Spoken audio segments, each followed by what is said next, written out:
Today's discussion is regarding larynx. Larynx is a very important structure in the neck. It has got two main functions. Number one, it acts as a production for voice production, and number two, it prevents food entry into the trachea. So it acts as a sphincter.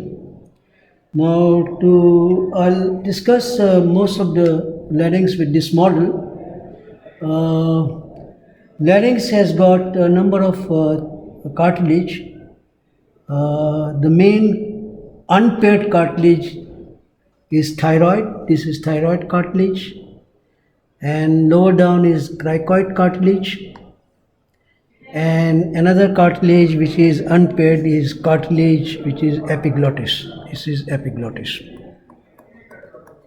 So these are the three cartilages which are unpaired.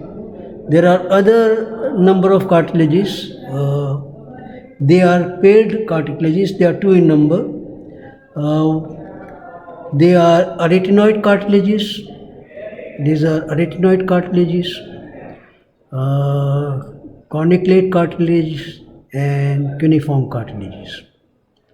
These are three cartilages, small in size but two in number. Now let's start with the first biggest cartilage, that is the thyroid cartilage. The thyroid cartilage has got two lamina, right and left lamina, united in the midline together. It has got an upper border which goes into the forming a horn which is known as the superior horn. This is the upper border of the thyroid cartilage ending up superiorly in a superior horn. This is the lower border of the thyroid cartilage ending up lower down into the inferior horn. That's the inferior horn of the thyroid cartilage, and this is the superior of the thyroid cartilage. The two lamina of the thyroid cartilage, they meet prominently in the midline, and this prominent is known as the laryngeal eminence or Adam's apple, and this is the angle between the two. This is the Adam's apple. Above part is known as the suprathyroid notch. There is another inferior thyroid notch which is not very conspicuous, but suprathyroid notch, and the laryngeal eminence is very prominent. This is known as Adam's apple. Very well palpable on surface anatomy. Now that's the biggest cartilage. The superior horn articulates with a ligament with the hyoid bone. This is the hyoid bone. This is the greater horn of the hyoid bone, and this is known as the thyrohyoid ligament. Thyroid, starting from thyroid, going towards the hyoid, thyrohyoid ligament. This is all thyroid hyoid ligament. The lateral part of the thyroid hyoid membrane is more firm and ligamentous, and this is known as thyrohyoid ligament. The middle part is also more rigid, and this is known as the median thyrohyoid ligament. The lateral part sometimes contains a cartilage. This is triaxial cartilage in the lateral part of the thyrohyoid ligament. There is a perforation over here, which this is the perforation here, and this is the superior laryngeal nerve, branch of the vagus nerve, and this is the superior laryngeal artery, branch of the superior thyroid. They penetrates by a perforation in the thyroid membrane and goes inside to supply the sensory innervation, mostly sensory innervation of the vocal larynx, superior laryngeal artery. So that is thyroid cartilage. Then we come to the cricoid cartilage. cricoid cartilage is over here. It is a signet ring shape. It has got an arch anteriorly and two lamina, very broad lamina posteriorly. This is the arch of the cricoid cartilage, and these are the two lamina of the cricoid cartilage posteriorly. This is the anterior part. This is a complete ring, forms a complete ring at the upper end of the trachea. Now, cricoid cartilage has got over here in the lateral part an articulation with the inferior horn of the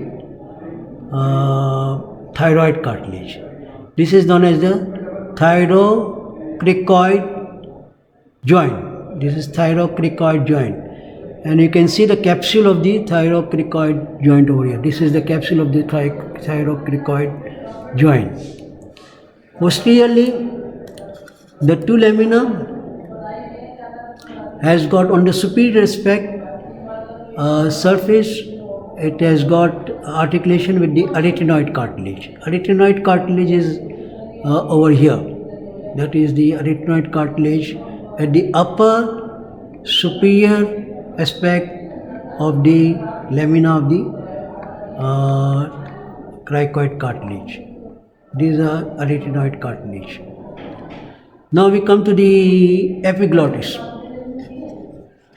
Epiglottis is leaf shape. This is the epiglottis. Let me take this out so you can see it properly.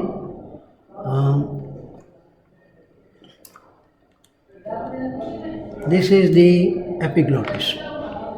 Epiglottis cartilage. The epiglottis cartilage is at the back of the tongue, and it is attached to the back of the tongue by a ligament which is known as the median glossoepiglottic fold. Median glossoepiglottic fold. And on either side there are spaces over here. These are known as the valleculae spaces. These are valleculae on either side. This is the median glossoepiglottic fold. This has got an attachment, the icily, and the stalk is attached to the back of the thyroid cartilage by this ligament, which is between the thyroid and epiglottis, thyroepiglottic ligament. This is the stalk of the right in the lower part and in the middle part of the back of the thyroid cartilage. That is, the epiglottis is at the posterior end of the tongue and forms the superior and most upper aspect of the thyroid inlet. This is it has got a number of pits, contains a number of secretory mucous glands over here, and that is epiglottis. Now we come to the cricoid cartilage. Cricoid cartilage is at the upper end of the cricoid. Now we come to the arytenoid cartilage. Then arytenoid cartilage, and we come to the corniculate cartilage and cuneiform cartilages. Arytenoid cartilage is a pyramid shape. Arytenoid cartilage is over here. It's pyramid in shape. It has got an apex which articulates with the this cartilage, which is the corniculate cartilage. This is the corniculate cartilage. That's the apex of the arytenoid cartilage. It gives rise to a fold of mucous membrane which goes to the epiglottis. This is the glossoepiglottic arytenoid fold. Epiglottic arising from the epiglottis going to the arytenoid. Epiglottic arytenoid fold containing this cartilage which is the cornicate cartilage, and ending up with the at the apex of the arytenoid cartilage. This is a small cartilage over here, which is cuneiform cartilage. It is It is in the middle of the epiglottic arytenoid fold. So that is the cuneiform cartilage. This is the cornicate cartilage, and the arytenoid cartilage is over here. So these are three pairs of cartilages: arytenoid, 2 in number, 2 small ones, cuneiform, and the cornicate and cuneiform. So that completes the cartilaginous part of the larynx. Now we come to the membranes. We come to the membrane between the cartilaginous structure. One important membrane is between the upper border of the thyroid cartilage and lower border of the hyoid bone, going up to the behind and going up to the superior border. This is the thyrohyoid membrane. It has got two parts which are more ligamentous: median thyrohyoid membrane and lateral thyrohyoid membrane containing the tracheal cartilage. So that's one membrane. Another membrane is between the upper border of the cricoid cartilage and the lower border of the thyroid. This is known as the cricothyroid membrane. This cricothyroid membrane arises from the arch of the anterior part of the cricoid cartilage, goes up to the thyroid cartilage and goes behind and ends up as the free end, which is known as the vocal fold. Vocal fold or vocal ligament. It goes behind and ends up as the free margin, which is known as the vocal ligament, covered by a membrane, by mucous membrane, and that is known as the vocal fold. So vocal cord is the upper free margin of the of this cricothyroid or cricovocal ligament. That's an important structure over here. The vocal cords, these are the two vocal cords. Alright, so that is the part of the cricothyroid ligament. Now we come to the inner part. The inner part, this gives rise to the fold of membrane goes from the upper part of the epiglottis and from the arytenoid and goes lower down, and that is known as the rectangular ligament. This is rectangular ligament. This is the upper part. This is the rectangular ligament, and it ends up in a ligament. This is the rectangular membrane. This is the rectangular membrane. It ends up in a ligament which is known as the vestibular ligament, and this vestibular ligament is covered by mucous membrane, and that is known as the vestibular fold. This is the vestibular fold. Vestibular fold is more superior and lateral as compared to the vocal fold, which is more inferior and more medial. In between these two spaces, this gap is the ventricle of the larynx. In between two is the ventricle of the larynx. So that is the rectangular ligament. Now coming to the muscles of the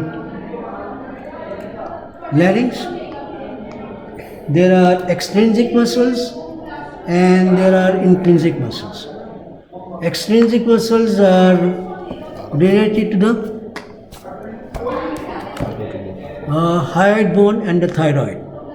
Now this muscle you can see going from the thyroid to the hyoid bone. This is thyroid muscles. A number of muscles are attached to the hyoid bone, and they either elevate the hyoid bone or depress the hyoid bone. You got digastric, mylohyoid, then muscles coming from sternohyoid, sternothyroid. They move the larynx cartilage in one union. So these are extrinsic muscles. Now we come to the intrinsic muscles. More important are the intrinsic muscles. One intrinsic muscle is arising from the cricoid cartilage and going towards the arytenoid. This is cricoid cartilage and going to the thyroid cartilage. This is cricothyroid muscles. It has got an oblique part, and this is oblique part and a straightened part. So this is cricothyroid muscle. The cricothyroid muscle is the only muscle which is supplied by the external superior part of the. This is the. If you look at this,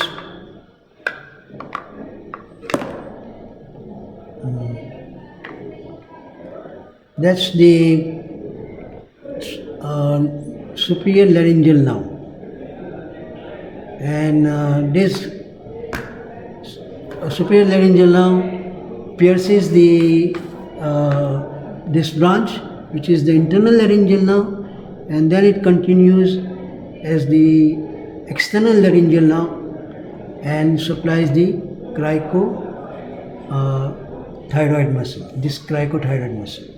This is the only muscle which is supplied by the superior laryngeal nerve.